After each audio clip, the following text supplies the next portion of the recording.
content is for informational and educational purposes only. You should not construe any such information or other material as legal, tax, investment, financial, or other advice. Nothing contained here constitutes a solicitation, recommendation, endorsement, or offer to buy or sell any securities or other financial instruments whatsoever by Goren Blockchain, aka DGB, the presenter, or other associated parties for the content being provided. Please do your own due diligence and seek proper counsel. Boom! What's up, guys? Hey. I was in the middle of tweeting, here we go. So I was waiting for that fist bump with the boom. Oh. No, man. Boom. Tell me that's not permanent. It's totally permanent. The marker said permanent on it. Well, I appreciate that, Alon. Next time we'll get it cut in your hair. We can get you cut in your hair. Next time. Yeah, like Pravi always does for everything, right? Oh wow! I gotta say, I'm impressed with that intro. I've never seen a talking Fame Lady Squad. I think that's what that is, right? Yeah. My pretty sweet. Fame pretty Lady. Cool. That's Frankie Fame. That's my daughter's Fame Lady. Not my daughter's voice. Cool. We used an AI robot for the voice, but nice. It's fun stuff. Cool. Dude, today is a big day. Yeah, I had to break out the Bitcoin hat, put Bitcoin up. I got my Bitcoin LunarCrush shirt. That's because LunarCrush is on, right? Yeah, wow, you guys are awesome. I mean, it's not every stream that everyone's decked out in LunarCrush gear. So I was gonna get the hat, but the problem is I got new headphones, so nobody gets to make fun of me anymore for my headphones. I've been wearing pink headphones for like a month now because I just keep forgetting to order new ones. Now I finally got new ones. Nice. But guys, this is crazy. Oh wait, I guess we just jumped right in, got excited. But if you're watching on all over the places, oh, I just did a background. Oh, that was the background. Hold on. There we go. You can follow us at DGB Ventures on Twitter. Go to dgb.vc. Check us out. We invest in early stage blockchain startups. We'll talk about it a lot more, but today is a special day. We just hit a Bitcoin all-time high, and then the market went wild, which is, what to be expected if you've been around for a while. But, dude, it's crazy. And by the way, since we started doing live streams again, this is show number 10, and the number one most requested person to come back on the show is John. So I love that. I love that. Just, number one, you are the undisputed king of crypto data. What other? I like when promoting this the last 2 days. I've like made up all sorts of nicknames for you. It's great. I love that. I appreciate that. Thank you. But I'm so stoked to have John on. If you guys don't know, John is one of the founders of LunarCrush. You've seen Joe on here before. You've seen John on here before. You've heard me talk about LunarCrush because I don't know if like 18 minutes can pass without me talking about LunarCrush. I'm a super fan, and I'm very, very extremely lucky to have been able to invest in LunarCrush. So full disclosure, all that fun stuff. But right now, the person I always ask, all the questions about the markets and data and all the stuff going on is John. So essentially right now, this is me tricking John into having an hour-long phone call with me on a day when we're all really, really crazy busy. So now you get to listen in and have fun. And by the way, if you're participating and watching on LinkedIn or YouTube or Twitter, you can ask questions and I can throw them up on the screen. Tell us where you're joining from. Ask questions, whatever you want, or just watch me ask John why 19,000 times in a row, like your kids asking you questions. It's awesome. But John, what the hell is going on today? We hit all-time high. I haven't been paying too much attention to all of the alts, right? But right. Well, I want to go back to it. I want to go back to your intro, and you said full disclosure, you invested in LunarCrush. I mean, there aren't many, VCs out there that play such an active role. So we appreciate you. Thank you so much along the whole way. And I know you have probably companies listening right now, and I would tell you, you're not making a mistake working with Alon. He's, I'd say more of a friend than Love it. anything. So, Love so it. appreciate you, man. You Thank guys for everything. make it insanely easy, right? Because as you know, I throw out ideas like 18 million a minute, but that's just what they're throwing out ideas. People actually have to execute them, and there really is nobody in the world better than John and Joe and Dan and their team, right? Like they are rock stars. They're not just like really good product people, but they can execute it too. So it's one thing to, like have a plan and drop a wireframe or something, but these guys can make it happen. And so it's awesome. And then everything that you tell me about the markets and the crypto space and everything come to life. So when we first met you, you guys were giving this promise and telling me this story of, hey, there's no such thing as a CEO for a crypto token. There's no quarterly earnings report. There's no, there's nothing to check the health of a cryptocurrency. And you're like telling me this stuff, and I was getting excited by it. But I remember like the first time you guys came, you guys all still had your day jobs and weren't full time. So I remember having like a hang session with you, and I was like, if you guys quit your jobs to start your company and you don't call me first, I'm going to be deeply offended. Yep. And Yeah. That was forever ago. It seems forever ago. It kind of was. If you stop and go like, wait, it's 2024 right now. Like, it's kind of insane because we joked for years about crypto being like dog years, which it still is. Like every month is like a whole new lifetime. But now it actually has been, like, I don't know, 7 years or longer, right? Kind of nuts. It's been 6 or 7 years, and I remember when we were first starting this out, it wasn't even a company. It was an idea of like, hey, we're seeing things on social, but how do we like understand? Is it more or less than yesterday? Is it positive? Is it negative? Are these spam posts are real? Like, and we were trying to just do that for Bitcoin. Yeah. And as a hobby, like as investors, and like, then I mean that was literally square one. We built this for ourselves, and it was just a fun project.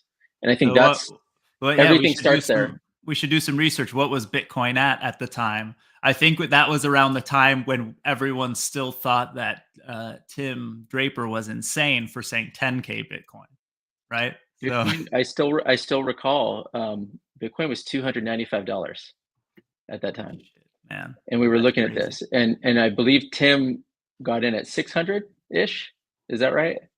I don't know the exact details, but was that the purchase price? He had Mt. Gox Bitcoin that was lost, so that could tell you a time frame. But then the Silk Road big purchase, I think, was somewhere around 800, right, or so. So something, yeah.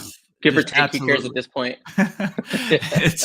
It's absolutely bonkers. And I did some math at one point. I don't remember the exact dollar amount. I think it was something like $500 a Bitcoin or something in 2015 or so. I had a talk with Adam Draper here at a local 805 startups event, and I still hadn't bought any Bitcoin because in my mind, we talked about it for like half of this fireside chat. And I just kept talking about how great it was for freedom, right? Like how in parts of the world where bombs are being dropped or where you're at risk of your leaders taking your wealth or taking your assets, how important Bitcoin is. And we talked about it, but I still didn't think about it. Like my mindset was in startup mode. My mindset was in freedom mode, and it still is, but I never even owned at that point. I had done one experiment in 2013 where we tried to mine Bitcoin. And even then we built like a mining rig in like a milk crate with a bunch of graphics cards. And we couldn't really get much compute or hash rate or whatever. And so we ended up mining a little bit of Litecoin. So I did have some tiny bit amount, but that laptop was thrown away. So who knows what was on it. And now, cut to today, of course, but like in 2015, when I talked about it, I still didn't really own any.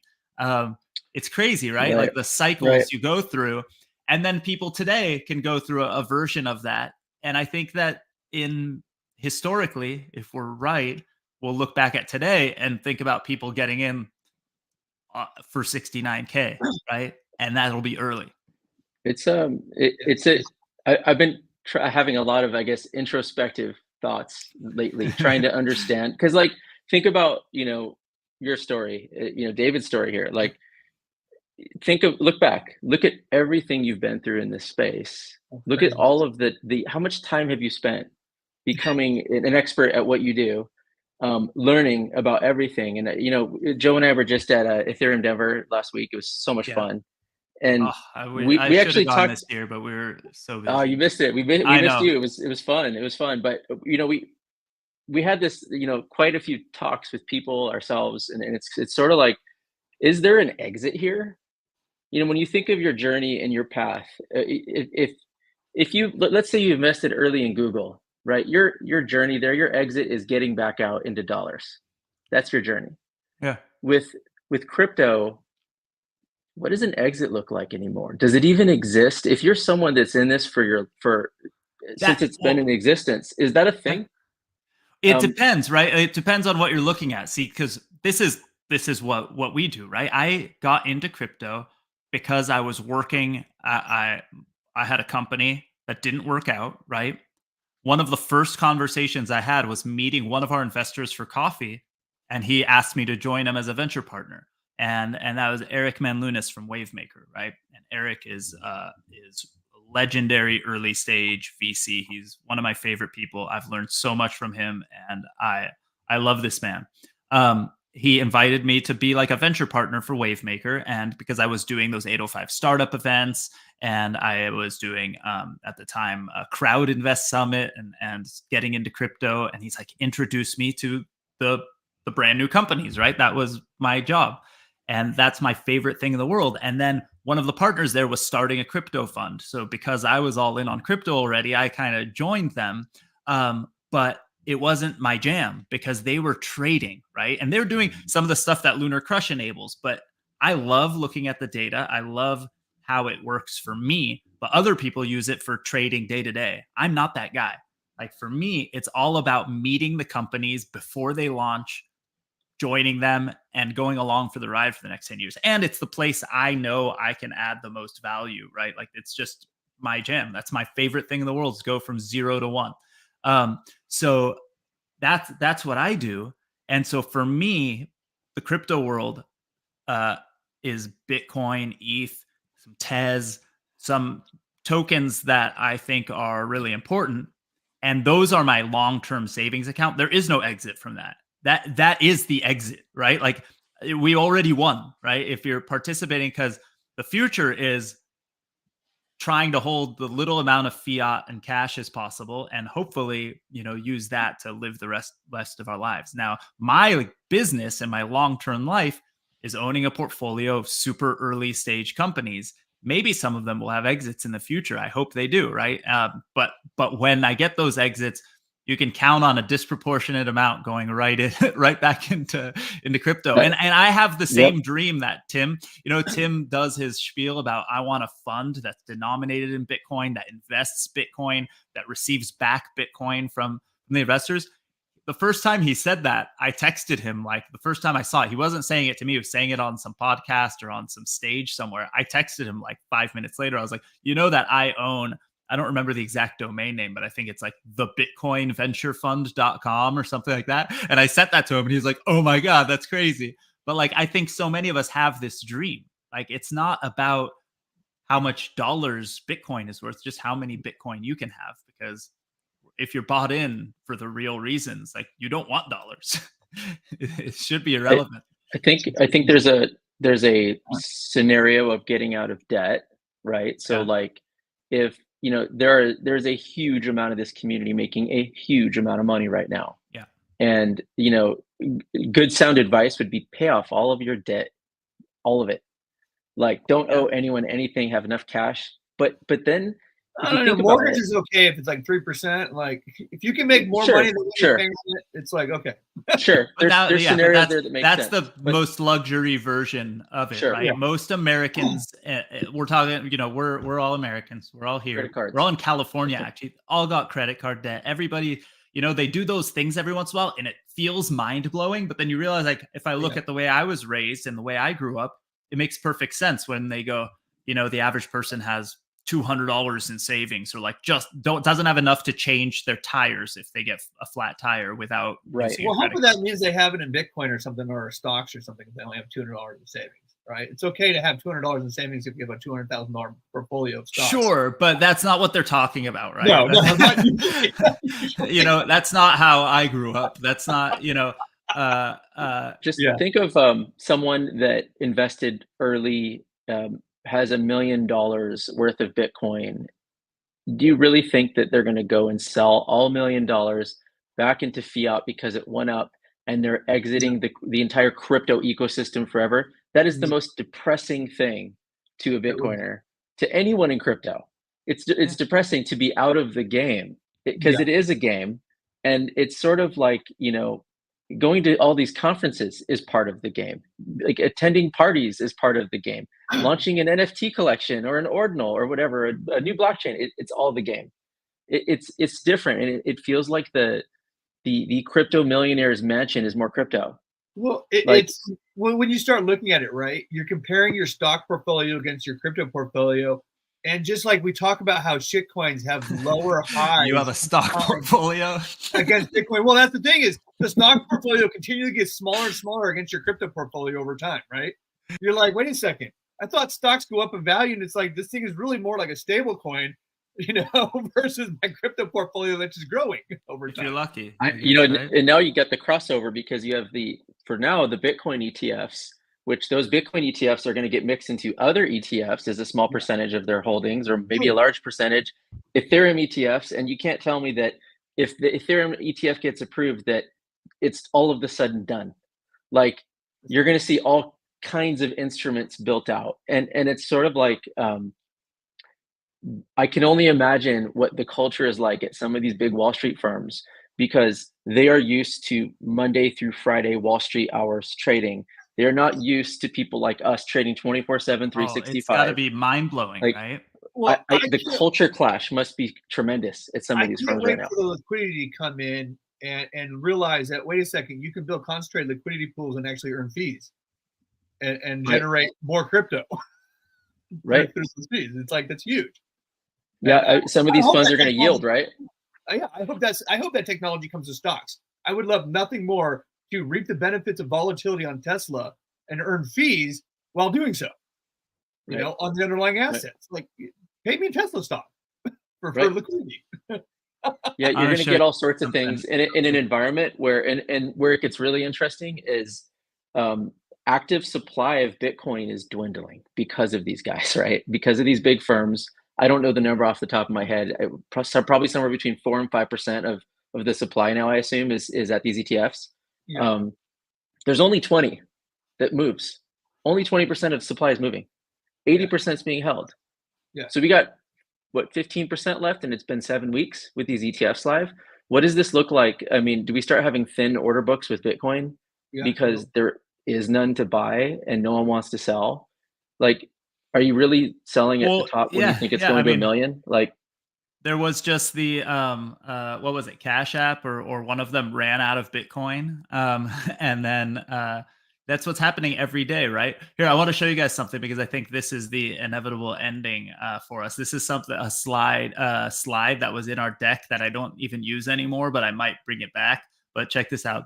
There's no one starts an internet company anymore, right? But if you see all the internet logos and stuff like that, the reason I put that in there is because the next slide basically says every company is an internet company now, right? Like, you can't go to a place, a sandwich shop that doesn't have the ability to order online anymore, right? It could be a corner little thing, or you could use some other service to have somebody walk up and order you a freaking hot dog from a place and deliver it to your house, right? Every single bit of our lives is connected to the internet. But 15 years ago, not even 15 years ago, when you started a startup, you'd say, oh, I'm starting an internet startup. I'm starting an internet company. I believe that that's where we are with blockchain and crypto. Not everything is going to have a crypto token or be, really important blockchain thing, but everything is going to touch it in some way, right? The rewards at Starbucks are being tokenized, right? Like there's NFT rewards at Starbucks now, all of these things. And as small as that to as big as, our bank accounts, it's all going to be touching it. And we're in that moment. I have a question though. Like, one of the things that I see, and this all last week, I had hundreds of conversations in Denver, and I'm worried that people are too Web3. They're trying so hard to shove their token into a use case and make it work, and they're not realizing how to have actual income. It almost seems like a lot of them, they think that their income is just dumping their token when it's up. And that's how they make money. It's not sustainable. And I like John, Starbucks is a great example because they still sell coffee through cash. You pay cash, you get your coffee. Well, they found what's their biggest, one of their biggest important things that Starbucks has is the fact that they changed the user experience when they put the app as the kind of front end way you take care of things. So even if you go in the drive-through, or even if you walk in person and you don't use the app to order, you pay with the app, right? Because you get special rewards and things like that. And they've got it to the point where my app just refills every time it's below $25 in value. It just automatically hits my bank account for $25 more and fills it up. And that buffer that they have is bigger than like most regional banks in the United States. They have billions of dollars just sitting there, right? And now, think about the efficiencies they could create by tokenizing those things, by bringing it online and digitizing them for real. So this is the important thing, though, and this is one of the things that Bitcoin needs to work with, and maybe the second layers will do this. But the thing is, the important part of any currency is the depth of the liquidity, right? You have to have depth. And the thing is one of the things that's really nice about liquidity pools that DeFi showed us is you can hold your tokens, hold it in a liquidity pool, and earn money off of that. And so if you have a deep enough liquidity and you provide that liquidity to the market, you can earn and generate revenue from that liquidity rather than just dumping on the market. You can, and you're being the bank. You're being the bank, essentially. The banks obviously don't want this, but this is giving a chance for everybody to basically be a bank, provide liquidity. That liquidity creates depth. Now that creates fluidity through the market to allow transactions to go through to make it actually a viable currency or means of exchange for everybody. And I think you mentioned layer twos and Bitcoin. Think of all of that untapped liquidity today, because the perspective is you hold your Bitcoin, you don't use your Bitcoin. I know. And even if you were to use it, it's impossible because the fees are too high. You're not going to buy a cup of coffee with Bitcoin. It takes some other means, a layer two, to make that happen. When I would say that, like, again, my mind's still, last week I went to Bitcoin Renaissance, which is another conference, and aside from ETH Denver, and the energy around Bitcoin L2s is, I haven't seen it before, like in this whole time, in the decade. It's unbelievable. The people, the builders are so excited to build on top of Bitcoin and untap that liquidity. And I think that's a tremendous leg up for the entire crypto economy. I think, and not just for Bitcoin. This next cycle is going to be the layer twos of Bitcoin. I think that's what I think is going to happen. I think it's going to be huge. The layer twos on ETH are having a lot of success too. It's all about layer twos. There's a ton of activity going on, but the excitement that I saw around building on Bitcoin is tremendous, huge. So funny. Very excited about it. At ETH Denver, right? At ETH Denver, right? It was near. They were both the conferences in Denver, though. Yeah. Well, Charles Hoskinson, who was on my plane sitting right behind me, with his entourage, it was really funny. I took a picture with him, but Solana was there. It was pretty funny. You rode on the Solana private jet? Yeah, with Charles Hoskinson. Yeah, totally. Wait, he flew out of LA or out of Orange County because he was at a helicopter show, he said. That is a very crypto thing. I remember the first time we had changed our conference. We were doing a crowdfunding conference called Crowd Invest Summit. We rebranded it to Crypto Invest Summit because all of the conversation had now completely shifted. One of our sponsors came so last minute. like literally like the weekend before, over the weekend. We had to have them like pay with a credit card because we weren't sure like how real they were, because who the heck comes to sponsor a conference like the day before? And it was a crypto project. And then they were texting me pictures of them landing in their helicopter to some private airfield to come to our conference. And that was like my first, week full-time crypto. And I'm like, okay, this is what this is. They're all like Lambos and stupid. Imagine if they just bought some Bitcoin with that money. Seriously. But that takes a helicopter, you're short Bitcoin. But if you think about it, see, everyone looks back and says stuff like that, but the truth is they never would have done it because they didn't do the research, and therefore they didn't have the conviction. They didn't have don't buy that car, don't go on that trip, don't buy an extra couch, your couch is fine. Like it takes a level of accumulation over many, many periods of time. I think people on the outside look at this like, I'm going to drop $100,000 into Bitcoin. It's this like, I'm going to make $1 billion. Like, it's you'll die. Your money you will lose money with that perspective. I like to, you know me, I like to bring everything back to punk rock and everything. But to me, growing up, right, when you were like cool and in some club, you would point at people and be like, oh, they're posers. They're not real punks. Like, look at Blink-182 is lame, bro. Fucking Green Day sold out, bro. And you do all these things, right? But then cut to 2-3 years later, right? A certain percentage of the people who came for the wrong reasons, who came because Blink-182 was smacking each other in the nuts or something, and they're just teenagers and think that's funny, came in and then went, wait, what's that other band that they play with? Or what's the t-shirt the Blink dude is wearing? Is that a Bad Religion sticker on his guitar? And then they Google it and they look it up, and maybe we're a little too old for having Googled it yet. But they got in because of some stupid reason, or they got in because it was playing on the radio. They got in because of Dogecoin, or because of Shiba Inu something, or because their cousin's like, yeah, Lambos, bro. And then a certain percentage gets sucked in. And then when the air comes out, you see who the real ones are. And some of us came in for dumb reasons, right? That's totally okay, because you get converted along the way.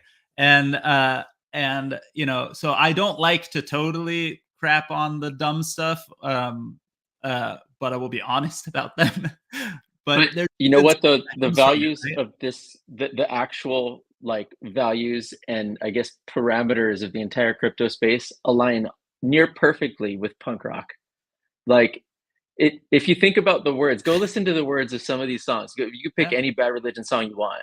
You're like, wow, like 21st Century Digital Boy. Right. You could, and it's that's the popular one, but you go into the deep cuts and it gets even crazier. But you're also picking a band who was weird and punk for being very poignant and being nerdy, right? There's the singer of the band is a professor, right? Is a professor, and not just like, yeah, I got a PhD in something random, right? Like evolutionary biology and like really crazy nerdy shit. And we used to joke, my friends who didn't like Bad Religion as much, the joke was they called it thesaurus core, because you literally needed to get a thesaurus to like know what they're saying in the song, or like get a dictionary, right? They would make fun of it. But that is the band. But you look into the other bands and it's a whole ethos and thing. But then my favorite joke right now, right? We're all talking about Bitcoin all-time high and whatever.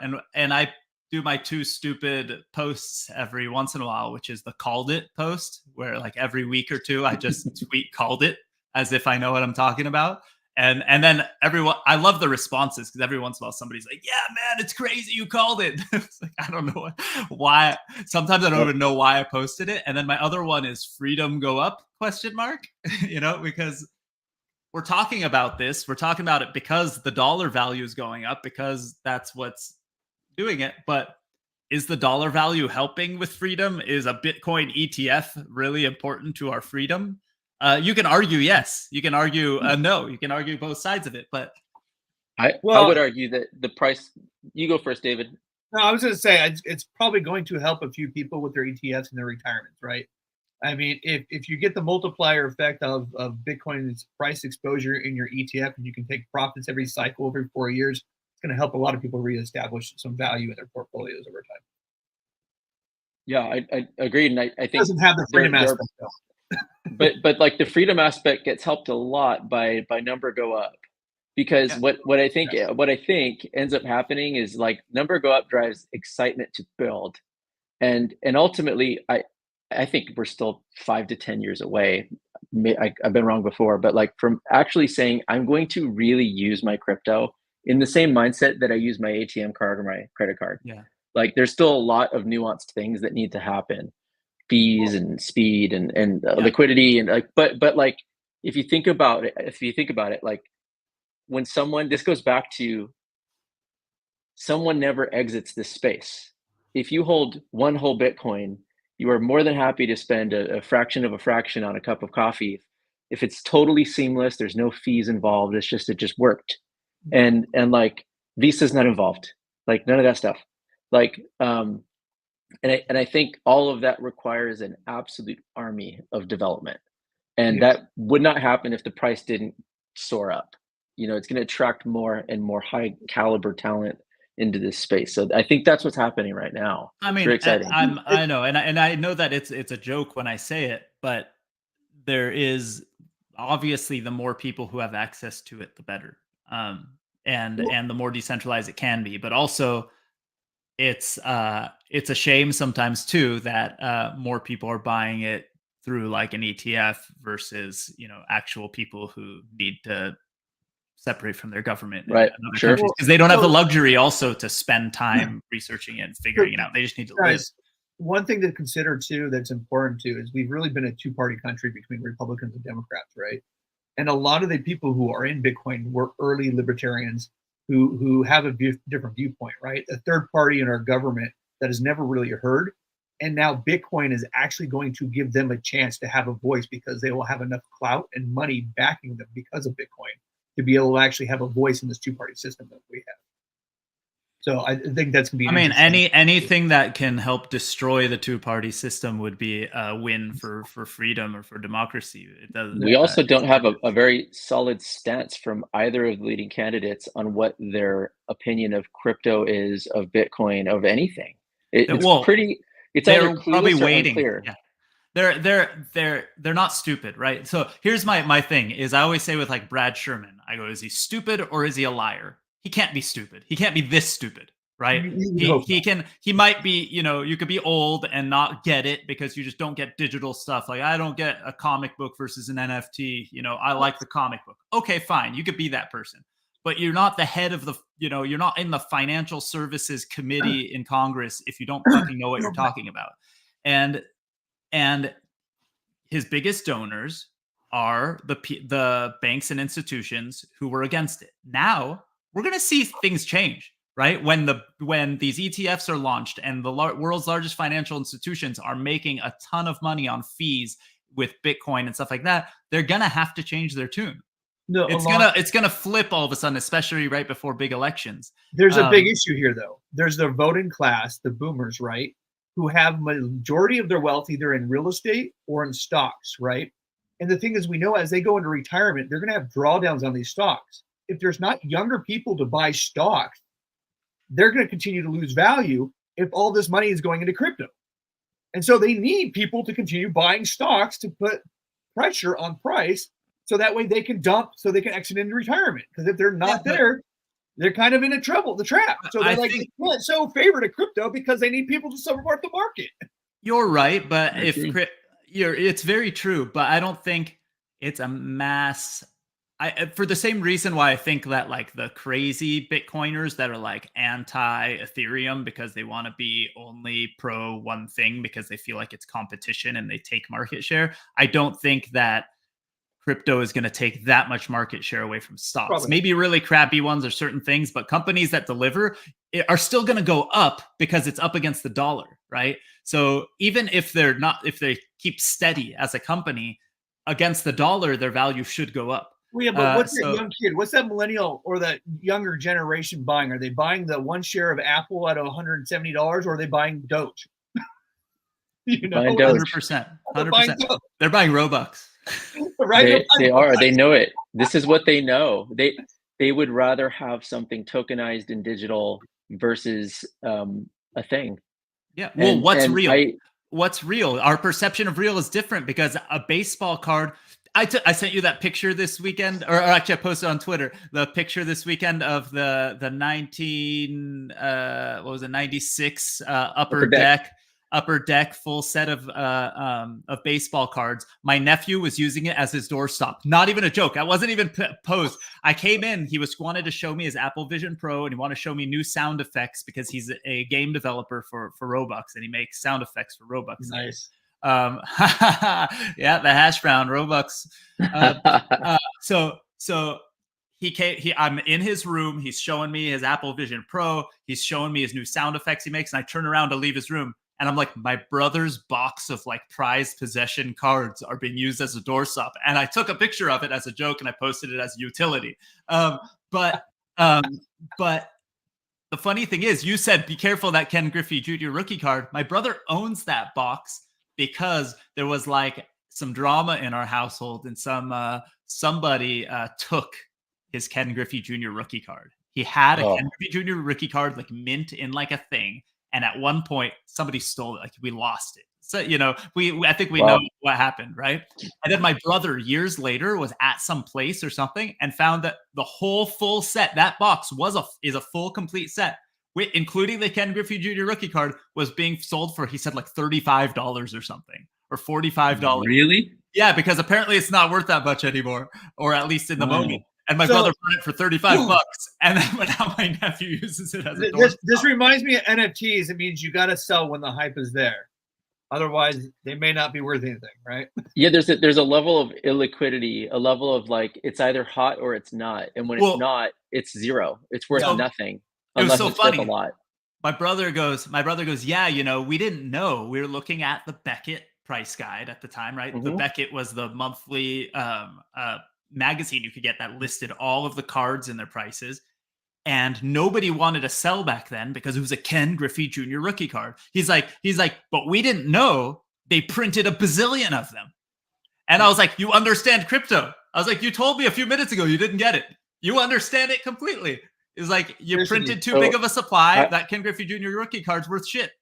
I want to go back to that moment in my life is when I discovered crypto, before crypto existed. And what I mean by that is like, I remember I used to go, because I collected baseball cards very heavily. I would go to baseball card conventions all the time. Yeah. Remember when those things were in the gym of schools? My first comic book convention I went to was in a gym of a school in the Valley. And I remember convincing my mom to drive me like 20 minutes to like El Camino Real High School or somewhere random. And that was the Comic-Con. But one of the things that happened at that time, so let's take that 89, I think it was 1989 Upper Deck. Oh, 89. It was 89. And there was, sure, everyone wanted the Ken Griffey, but what was even more special in that set was I remember there was a guy named Dale Murphy that had a reverse negative card. It was an error, and you would go to these baseball card conventions and those became very rare. Like you'd walk around the floor and it'd be like, hey, there's only 5 of those at this whole show. So like, you could buy one at the show, and because it's so desirable, you could literally flip it at the show. Even if you're selling it for what you think is less than it's worth, you can still make more money if you buy it early in the show. And I remember going, wait a minute, like same set, there's this one that's very rare. And there was another scenario that was similar. There was Bill Ripken, was it Cal Ripken's brother, had a bat on it was a Fleer card around the same time. He had a bat, and the bottom it said fuckface. And I remember that too. Yeah. And then they Fleer tried to fix it. But when they fixed it, they created more rare cards. One had it blacked out, one had just wood like over it, and then others were like totally screwed up. And then the ones that was totally screwed up, it had like a line through it and stuff. Those were very, very rare. And so you end up like seeing like, this is very much like NFTs where there's this whole collection, but wait a minute, there's this one that's shining in gold and there's only like 3 of them and everyone wants that one. Yeah. And it's like, it's really the same exact mindset. It's just a heck of a lot easier to trade on one of these exchanges instead of going to card shows and finding. Well, and you can verify the actual rarities. Yeah, right. You can verify because, hey, what's to say that Fleer and Upper Deck didn't just turn the spigot on and like make a million of these things that we don't know about? And that's happened before. That's happened Did you before. see that? Now it's probably a year ago or so, or I don't know how long ago it was. There was a dude that worked in the actual Pokemon factory that prints the Yep, cards and stuff, and he just exactly. siphoned off the top like the super rare cards. Mhm, And so mhm. he not only stole them, right, but then he fucked up the actual odds of receiving one of those cards in a box, right? Because he didn't print more. He stole them off the top. But the idiot goes into some card shop to sell them and just has a stack of like the most rare cards in the world. And he just shows like 10 of them. That person Yeah. who owned the card shop like engaged the dude and then called the authorities on him because they're like, there's no chance that these are either like fakes or this guy is like some kind of criminal. It turned out the guy didn't even like try to like do something. He just works at the factory and then just went into a card shop like, I've got all the rare Pikachus. Let's go. That's really dumb. Honestly, he deserved to get caught. Bring one card 100%. in, and that's bad. That's bad. But he should have never done that in the first place. Highly illegal. But now, what's happened, right? Now people don't know or trust that the rarities are the rarities, and that's where blockchain is going to come in, right? Like if all these things can be time stamped and verified, but also that's where the future is going too with everything. I don't know if a picture of you is a picture of you. I don't know if a video of you is a video of you, right? That's true. Yeah, I posted that one silly video of me saying, with an AI tool, and I said the same sentence in like 6 different languages in the video. And I didn't even train that video properly. I took a 2-minute video of me that I posted on LinkedIn, and that's what I trained it on. So anyone could have taken that video and done that. It was a video I posted publicly. It was 1 2-minute video I posted publicly. So somebody can take this video we're posting and have us have a completely different conversation tomorrow, right? We've seen that with crypto stuff. People with spoofing Wozniak and stuff, like talking about their crypto project. That's a good idea. Why don't we try to find a way to put this on chain to show validation that it's actually us? We need the block numbers like over our eyes so that they can't, Well, we should get in the habit of minting this on chain.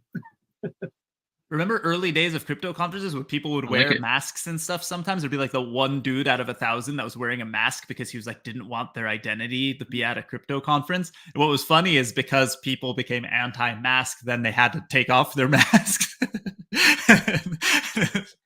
It was pretty funny. But John, we didn't talk about any data or anything today. Do we want to jump into data, or do we want to talk high level? I'm down for anything. Let me see if I want to show one thing on here. Yeah. Okay. Before I say what I find interesting, you tell us because you know better.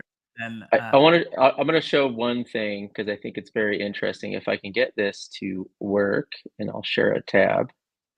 Cool. And then I can make it big. As everyone who doesn't already know, and I know I said it right at the top, if you go to LunarCrush.com, you can get really, really cool data that, in my opinion, it's not just more accurate than everywhere else. It shows you different metrics that I think are way more important than just looking, Google searching Bitcoin, right? You'll get certain data there. Some of it's important, but you get the actual information of what's being spoken about on the internet today and the data around it today that in my opinion is way more timely, way more important. And then now they're starting to do stuff outside of crypto too, so you can see the same information about celebrities or the same information about political opponents and stuff like that, which is really exciting. But isn't it crazy when like $3,000 movement used to be huge in Bitcoin and now it's not? I'm stunned by what we're seeing, and I can give some more insight on that. Are you seeing my screen? Because I can't see you guys. I made it big now. Everyone can see it. I've got Bitcoin up, but like as Alon said, let me go back a little bit. I mean, we started in crypto and only collected crypto. In fact, only the top coins, and then 100 coins, and then 1,000 coins, and then thousands of coins, and then moved into like stocks. And I can show you some of that. Like here's our stocks. I'm just going to look at by market cap. And you'll see like Microsoft, and you can see all of your price data and everything. We have other metrics like alt rank, topic rank, interactions. Like these are different things because of what we do, which is collect all of the social data around these things. And so we've got tons of categories on here that you can kind of see ranked where things rank. Like we're tracking the election. And so you can see that if I looked at, interactions on here, I'm just going to filter by that. You see Trump is in the lead. I mean, Trump has 69.8% of all social activity for these candidates right now, which is kind of mind blowing. You got Joe Biden, 34. You got all sorts of different things going on here. And so when I look at crypto, what's interesting here is that it's not just that we're looking at all of the market data, and yes, we're looking at some social data, and we have a ton of metrics on here, like sentiment and creators and number of posts and all that. But if I dive into Bitcoin, the reason I said I'm stunned, one of the interesting things is, when we look at interactions here, and I'm looking at the last 3 months, and so you see a huge divergence here, and you see a huge divergence right around the time that the ETFs were approved. And so, whereas you might expect to see a ton of social interactions, and I should probably explain what that is, which is really, it's like all of the engagement around social posts. And we can see, the number of, I'm just going to look at posts here. The number of social posts have gone like this, right? Up and then down, and then not really crazy. That's that purple line here. And so, this is the number of unique social posts. Creators, these are the number of creators, individual users posting about Bitcoin. Yeah, that's my favorite thing in the world, to look at data on something. So what that is unique individuals discussing this topic on the internet right now. So it's not, and it filters out the bots and things like that. Posts and spam is really important. But if one person is posting 100 times, that would mean that there's 100x posts versus people talking about it. For that person, right? But yeah, and so like creators are individual people. Yeah. Yes. So individual people posting this many posts, and this many posts got this many interactions. And we do break that down here. Like this many creators generated this many posts that drove this many interactions. And here is who's most influential. So we see Bybit is getting, like, why are they the top creator? Well, because every time they post, they're getting the most interactions and engagement on their posts, and they're posting a lot, and the sentiment's good, and it's like the people interacting with it are very prominent. And so, like, we see Watcher Guru, Bitcoin Mag, and there's some other individuals here, like, who's that? Ash Crypto Real. Like, so there's some interesting things there. We see the sentiment. I'm fascinated by this. Neutral, right? By network, by like which network is the most popular. Have we ever seen that big of a neutral group? It's usually people real anti or people real for. Just so people talking about it neutrally is crazy. Yes, and so what's also crazy here is, like, when I'm actually going to rework this. How do you pick if somebody's neutral? How do you pick if somebody's neutral? So what this is doing is this is looking at every single post coming in, and it's looking at the sentiment of every single post, and it's just sort of an averaged out kind of a figure. But 48% of the posts are neutral around Bitcoin right now. And so, like, we are looking at, I mean, you could see here, this is the number of posts. This is what, 381 million posts. So, like, there's a lot of stuff here, but what I'm most fascinated is this. I'm fascinated by this because in every other bull cycle, we've seen the number of, like, social engagements and interactions match. Like, they've matched the price. We have not seen social go up, and this is indicative of the consumer is still not here. This is giant. This isn't even exciting. Buying. Yeah. This isn't exciting to the general public yet. Is basically not at all. Not at all. This is a boring chart. Other than price go up. Well, I have people in my Facebook going, "Hey, if Bitcoin finally came back up to its price, you should probably sell now." What's happening right now? I'm gonna go back into crypto here. What's happening right now is this. I mean, and our alt rank is looking at combined social and market data, and you're seeing some interesting things are happening today, like Starknet. That's fascinating. That went up, but like Pepe Fork, right? Pork, Byte, unbelievable. Yesterday on CNBC, one of the guests was pitching Byte on CNBC and I don't even remember the quote, but it was hilarious. Go watch it. We tweeted it out yesterday. But this is down a little bit, but I want to filter this by where am I? I want to filter this by memes, meme and fan tokens.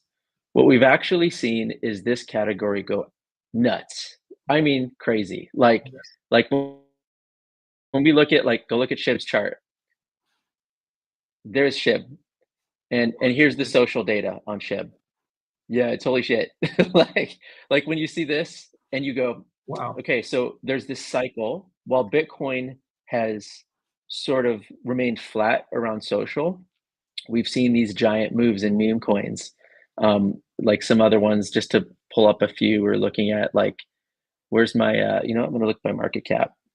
Let's look at Dogecoin, down a little today, but Dogecoin, I mean, let's go way back. This is Dogecoin. We've had all of this downtrend and all of a sudden, boom, right? And when we look at social, okay, look at social now, right? Like this is wild. Like social starting to move up a lot, and it's been moving up if you look at this over time. I just minimize this to a year. Like we're seeing these spikes. We're seeing that's just Dogecoin coming up here. When we let's look at Pepe. okay, yeah. Look at that. Everyone's going one and done. No way, never coming back again. Nope, boom.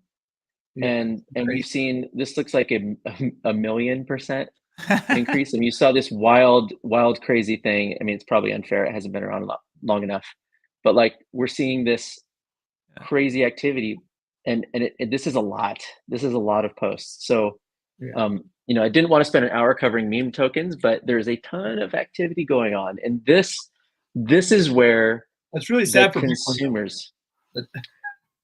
It is, except it may just be opportunity in the sense that like there's more to come.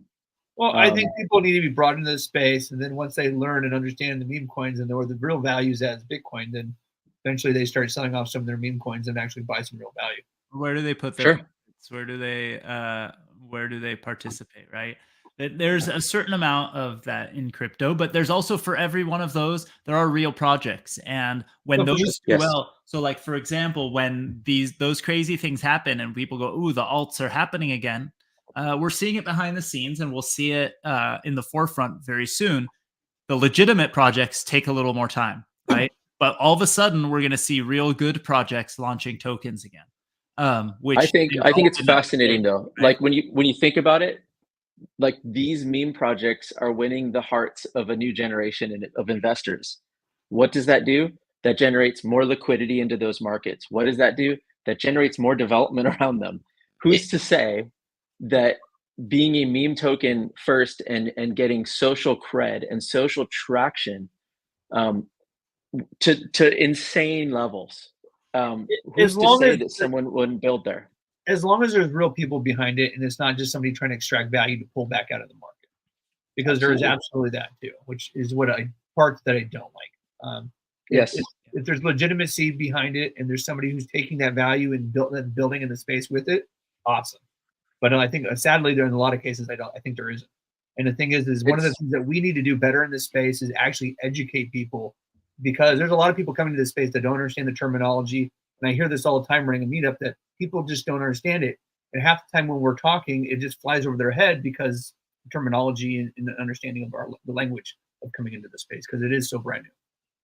Yes, there's a genuine FOMO of like, it's like a taxi driver will come in and say, I just put my life savings into X dog token, whatever. Like they don't even know what it is. Someone told them to buy it, and they were told that they can make $1 billion on it. It's like, but then you have to still ask yourself, well, where does that ultimately settle? Oh, probably on Ethereum, probably on Bitcoin. So like, or does it stay in those tokens forever? Probably not, for the most part. So, but it's like a cycle that's happening. I seem to remember these cycles happening quite a bit before the major coins rally. Like what we haven't seen yet. I mean, like, yes, things are up, but if I look at, let's pick on Avalanche, why don't we? Which is a fantastic project. And we look at this and it's up a lot. I mean, 940 is now 41. Great. But it was 120 something here. What was the all-time high? It was 134. Or even So, look at like, Ethereum, percentage away from the all-time high is nowhere near it, right? Well, And so and there's probably 4,800. 4,800 is all-time high, so we're at Right. So 36 like right now. if you just Yeah. said that you bought the top of Bitcoin and you bought the top of Ethereum, you were in the green for 5 minutes this morning on Bitcoin. You're still Yeah. down 20, what is that, 20-30% Yeah. on your ETH. And it's looking amazing right now. Yeah. But let's look at this. Social activity, yeah, that's good. That's good. But it's still, again, like, other than this spike, I have to look Yeah. at what that was. That was the Some big post ETF, I happened. think. That was Probably. wait. Oh no. Yeah, that's probably No, what's this? ETF because everyone was going, the next is the Ethereum one. So everyone Sure. talked about that for a second. Well, one thing real quick is a lot of the Bitcoiners were waiting for all this money to flow out of altcoins, right? And I think that's one of the things that liquidity pools really did, is because you can have your money, your crypto, in a liquidity pool and actually hedge the volatility of that. If it drops down, you end up with more of the token, or if it goes up, it sells into dollars. That creates resistance for people to have the need to then exit out of the system, because they can just put their money in the liquidity pool. And so it builds that resilience that I think we've seen. And that's like, I have a whole bunch of altcoins, and most of them are staked or earning something or doing something in this space somewhere. And so why exit when your money's working for you? You won't. You'll just wait for the utility to be built to use it when you need it. Exactly. We talk about this a lot, but like, I grew up, like I was saying, like I grew up in the back of an auto parts shop. I got a good job, which was owned by a company that was owned by Amazon, right? So I worked at IMDb, the Internet Movie Database, was owned by Amazon. I got stock in Amazon working there. I sold that stock to put the down payment on my condo. And every wealthy person I ever talked to was like, why didn't you just borrow against it? You should call the dude at Schwab. Now you can just click a button in your Schwab account. But people who weren't raised that way don't know that even exists, right? And if you don't know that something exists, it doesn't exist, right? Like that's kind of how the big gap between wealth and inequality works. If you don't know that things exist, they essentially don't. And in crypto, every single financial product that has been around for hundreds of years that used to only be available to wealthy people or people who knew different exists for you, right? And I'm going to be able to perfect. Our next call is a few minutes late. I'll be able to borrow against, and you'll be able to borrow against your crypto assets, or stake it to receive yield, or like David saying, provide liquidity somewhere. But you'll be able to utilize it the way wealthy people utilize their assets in a way we've never been able to do before. And it may make some of us wealthy and put us into that class, but it probably will normalize, and we'll all be in the places we are, but we're going to have the opportunities that nobody else did. We're never going to have to sell Bitcoin, because once the financial markets catch up and once things catch up, we'll be able to borrow against that to put a down payment on our house or to buy a house outright. And we'll have debt maybe against that, but it'll be a much more responsible and streamlined debt, because there isn't going to be thousands of employees who need to be subsidized with the profits, right? It's going to be smart. It's going to be the smart branch office locations. Yes, exactly. This is all like so incredibly exciting. And when you think of like the kids today that are, going through their traditional school and all this stuff, and you think about how it's not being taught, and they need people like us to educate them, and not even a little. And man, to be young and building in this space right now, is there a better place to build in your life right now? I mean, think about it. Like, if you're 18 years old, what are you going to do? Like, you got to enable all this stuff. There's so many exciting things. So I'm super optimistic, because I see a lot of kids getting real excited about building in this space. It's super fun, right? Like, I've chronicled some of my kids making NFTs and stuff like that and playing around, but I watch my kids doing things that are completely unrelated to crypto, and I know we're their next stop, right? When you watch, if you're in this space and you watch your kids play Roblox, and I know I joke about it a lot and then we goof around a lot. We're going to have an episode where we just play Roblox together, guys. But we watch our kids play Roblox and actually play with them. Don't poo-poo it. Like I did that for years. I'm like, oh yeah, Roblox is little kids games. Go play with them. Play with them for a full hour. And then tell me you're not like insanely bullish on metaverse and digital assets and things like that. Because if you're not paying attention. It's going to completely overtake everything. The fact that, I say this all the time, but Roblox is bigger than the NFL. Think about that. If we went, hey guys, the NFL is getting into crypto, we'd all shit our pants. We'd all go fucking nuts, right?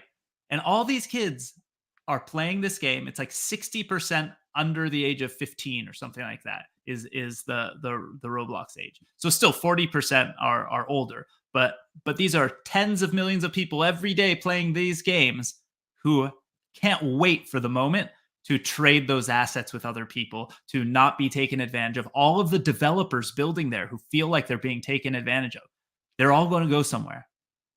They all share profits too. They share profits with the users. Fortnite especially, they're building basically an app store you can build. My son is building maps and selling them in Fortnite, and you get paid based on how many people play and all this stuff in your map. And it's like there's a rev share that goes on.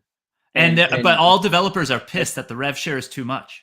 In Roblox especially. Yeah. But when we were younger and played games, we never made a penny. It was just an expense for us. And now, like if you're a kid and you're playing a game that you're sharing profits, you're not stopping. That's cool. Like you're not exiting. You're staying.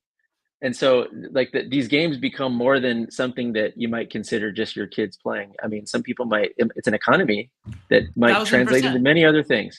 Look, I told you about my nephew. My nephew is 16 years old. He makes the sound effects for Roblox games. And when you ask him, to me, it was like, oh yeah, that's what you do. But my other brother and my cousins and my parents were like, wait, how did you get that job? So I went in their Discord. I told them that I do sound effects. Right. I showed them some of my work and they did. They're like, what the fuck is Discord? Like it started, they were already out with, I went into their Discord. And that's just so normal. My nephew, nobody, like my brother didn't teach him. I didn't go, hey man, yeah, go out there, hustle, whatever. He just did it because that's his like community. That's where he is. And he's like, I like making sound effects. Like, I don't like building the game. I just want to do the sound effects. And he did it. And what's funny is the small games he's done them for that have paid him, like $1,000 worth of Robux or whatever to build the sound effects. These games, every single one of them, the smallest game he's ever done sound effects for has had more concurrent users on it than any metaverse has ever had in the crypto space, right? And he thinks of it as a small little thing he did, right? Right. Their expectations are going to shift. Our expectations need to shift. And I'm saying that not to make fun of like our metaverses that we love. We did an episode where we just hung out in the metaverse. It was so much fun. But that's how early we are. And that's how big this space is going to be. It's going to be huge. It's going to be huge. John, I'll give you some last words since we're over time and we got to sneak off. Anything? I mean, we talked about LunarCrush. There's some creator stuff on LunarCrush that you guys are launching that will be really huge. So so we've got LunarCrush.com. Go there if you're listening. And I'd say we launched this project to start tracking social activity around all these things, track creators. We've got sort of the infrastructure and the backbone in place to measure every single person posting about anything very accurately. Like we can measure everything. We know how many interactions that David's going to get when he posts about Bitcoin or Tezos or whatever it is, right? And we know how influential he is on any one of those topics at any given time. So we're pretty soon going to launch LunarCrush Earn, where we have a concept called social farming.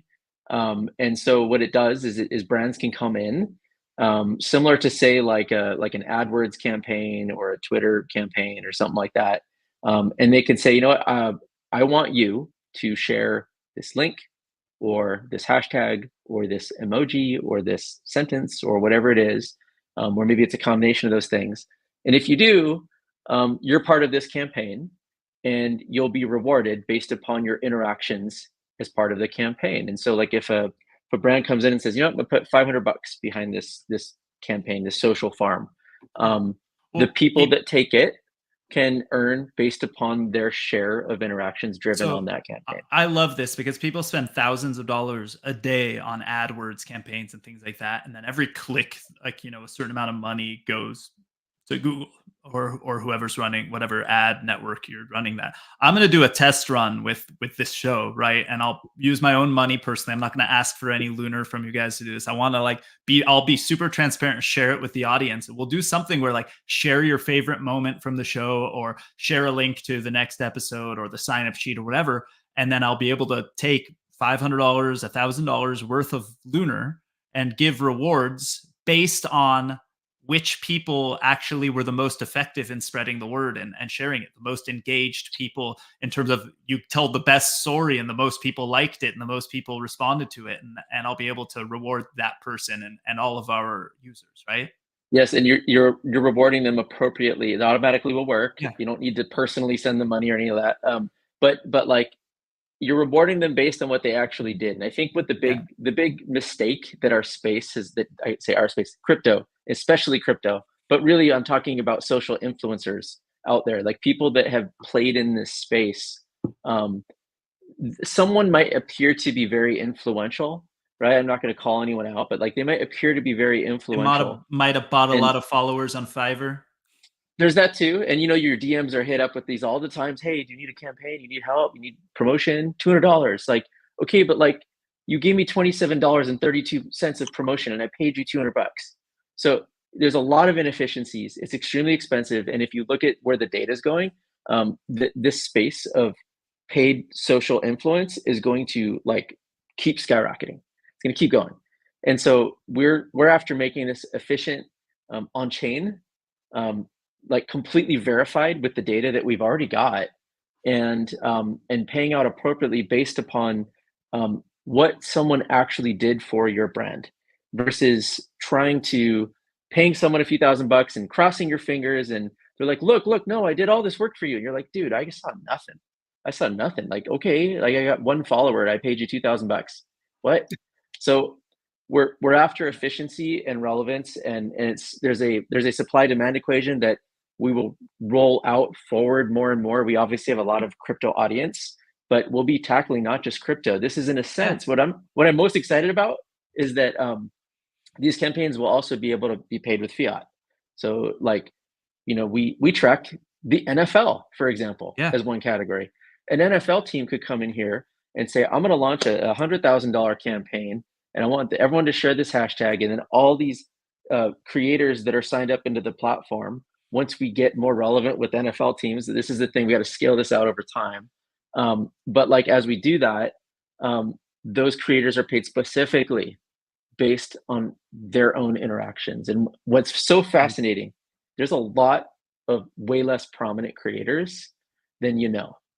Yeah, and like, they're more and they're better, right? So one quick story before I go. I remember launching my old startup, my first like real startup, where I quit my day job, started a company, and I was so excited that we launched something, and it was in the Wall Street Journal, in the digital edition and in the paper. And that same day, it was on SoCalTech.com. And SoCalTech.com is a dinky little website that just updates on SoCal tech stuff. I think it's still up. A guy named Ben Kuo, really nice guy, actually lives local to me, writes it. He's awesome. He wrote about it same day. And I'm a nerd for Google Analytics and all that stuff. So I looked at the analytics, and when you combine the people that came from the Wall Street Journal and the people that came from No Source, which means the paper for the Wall Street Journal also, you do all of the traffic to our website against all the traffic that came from SoCalTech.com. More people came from SoCalTech.com. And because I know the audience of SoCalTech, they were more valuable audience members too. And if you would have told me, I'll bet you $10,000 what will bring you more traffic, the Wall Street Journal or SoCalTech.com, I would have taken the bet. Wall Street Journal every time, right? It's the Wall Street Journal. And this is 15 years ago too, right? Like, and there's that times infinity when you add all the people on the internet. There's all sorts of people who are very influential in their topics, don't even know it. They just post about things, right? And and they're way more valuable than the people screaming from the mountaintops that they're valuable, right? And that's amazing. So we've got to run. We're way over time, and we're late to a meeting now. John, thank you so much for taking the time to hang with us. This is going to be a crazy week. We'll have you on more and more and more, of course. And we're going to hang in person soon too. We kept getting delayed, but it's going to happen sooner rather than later. Thank you, dude. I appreciate you. Follow John on Twitter at Jon Farjo. Follow LunarCrush at LunarCrush. Follow us everywhere. Go to dgb.vc. Pitch us your ideas. Follow, join the newsletter. All that fun stuff. And I'll see you guys all soon. Thanks, everyone. Appreciate you guys. Thank you. You bet. Have a good day. Boom. Oh wow. Oh wow.